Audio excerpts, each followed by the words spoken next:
দিহিং পাটকাই কয়লা খনন আৰু ডিব্ৰু চৈখাত অইলৰ খননৰ বিৰুদ্ধে উত্তাল প্ৰতিবাদ হৈছে তিনিচুকীয়া জিলাৰ বিভিন্ন প্ৰান্তত। আজি কাকপথাৰৰ ডিৰাকত অঞ্চলটোৰ বহুকেইটা সংগঠনৰ ঐক্য মঞ্চ সন্মিলিত সংগ্ৰামী মঞ্চই হাতে হাতে প্লে কাৰ্ড লৈ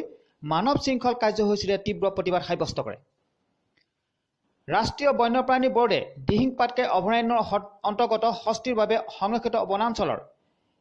৯১.৫৯ হেক্টৰ ভূমিত কল ইণ্ডিয়া লিমিটেডৰ কয়লা খননৰ বাবে দিয়া প্ৰস্তাৱক সেউজ সংকেত প্ৰদান কৰাৰ পাছতে প্ৰকৃতি প্ৰেমী দল সংগঠনৰ লগতে বিভিন্ন মহলে ইয়াৰ বিৰোধিতা কৰি আহিছে আৰু কোনো কাৰণতে বনাঞ্চল দুখনত এনে জৈৱ বৈচিত্ৰ্যলৈ আহিব পৰা ভাবুকিৰ ক্ষেত্ৰত আপোচ নকৰাৰ সংকল্প গ্ৰহণ কৰে। অসমৰ একমাত্ৰ বৰ্ষাৰণ্য তথা হস্তি কেন্দ্ৰ অভয়াৰণ্যখনত কয়লা খনন কৰি আৰু ডিব্ৰু চৈখাত অইল ইণ্ডিয়াৰ দ্বাৰা খনন কৰি অসমৰ জৈৱ বৈচিত্ৰ্যলৈ ভয়াৱহ অন্ধকাৰ নামিবলৈ কোনো পধ্যে দিয়া নহ'ব বুলি সংগ্ৰামী মঞ্চই হুংকাৰ প্ৰদান কৰে। উক্ত কাৰ্যসূচীত সংগ্ৰামী মঞ্চৰ শতাধিক সদস্যৰ লগতে মটক যুৱ ছাত্ৰ পৰিষদ, কলিতা জনগোষ্ঠীৰ যুৱ ছাত্ৰ পৰিষদ, তিনিচুকীয়া জিলা চুতীয়া ছাত্ৰ সন্থাৰ জিলা সমিতিৰ বিষয়ববীয়াই অংশগ্ৰহণ কৰে।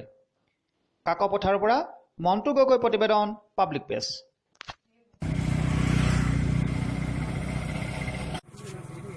আমি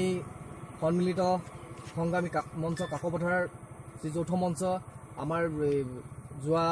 19 তাৰিখে গঠিত হৈছে, তাৰ উদ্যোগত আমি আজি প্ৰথমটো কাৰ্যসূচী ডিব্ৰু চৈখোৱা আৰু দিহিং পাটকাই যি খনন কাৰ্যসূচী চলিছে, দিহিং পাটকাইৰ ওপৰত যি অবৈধভাৱে আমি যুগ যুগৰ পৰা খনন কাৰ্য দেখি আহিছোঁ আৰু সেই অবৈধ কাৰ্যসূচীটোকে এতিয়া চৰকাৰে দিহিং পাটকাই বুকুত পুনৰ পৰা কোঠা মাৰিবলৈ বিচাৰিছে আৰু মুক্তভাৱে তেওঁলোকে খনন কাৰ্যৰ যি ব্যৱস্থা কৰিছে সেইটোক আমি তীব্ৰ ভাষাৰে প্ৰতিবাদ কৰিছোঁ আৰু ইয়াত আমি সমগ্ৰ অসমৰ ৰাইজকে দিহিং পাটকাইক ছেভ কৰিবৰ কাৰণে ওলাই আহিবৰ বাবে আমি আহ্বান জনাইছোঁ এনেকৈ। আৰু ইয়াৰ সমান্তৰালভাৱে ডিব্ৰু চৈখোৱাৰ ওপৰত অইল ইণ্ডিয়াক যি আমাৰ মুক্ত খননৰ তেওঁলোকে অনুমতি প্ৰদান কৰিছে তাৰো আমি তীব্ৰ বিৰোধিতা কৰিছোঁ আৰু কাকপথাৰৰ পৰা আজি আমি সন্মিলিত সংগ্ৰামী মঞ্চৰ যোগেদি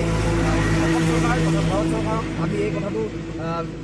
দাবী জনাইছোঁ যে তেওঁলোকে এই আমাৰ অসমৰ যি আমাৰ প্ৰাকৃতিক সম্পদ হিচাপে আছে, যি অভয়াৰণ্য আছে, এইসমূহ তেওঁলোকে শান্তিৰে থাকিব দিয়ক, আন থকা জীৱকুলসকলক শান্তিৰে থাকিবলৈ দিয়ক। ইয়াক যাতে শেষ কৰি মানৱ জাতিটোক যাতে ধ্বংস কৰাৰ পৰিকল্পনা নকৰে তাৰ কাৰণে আমি চৰকাৰক দাবী জনাইছোঁ।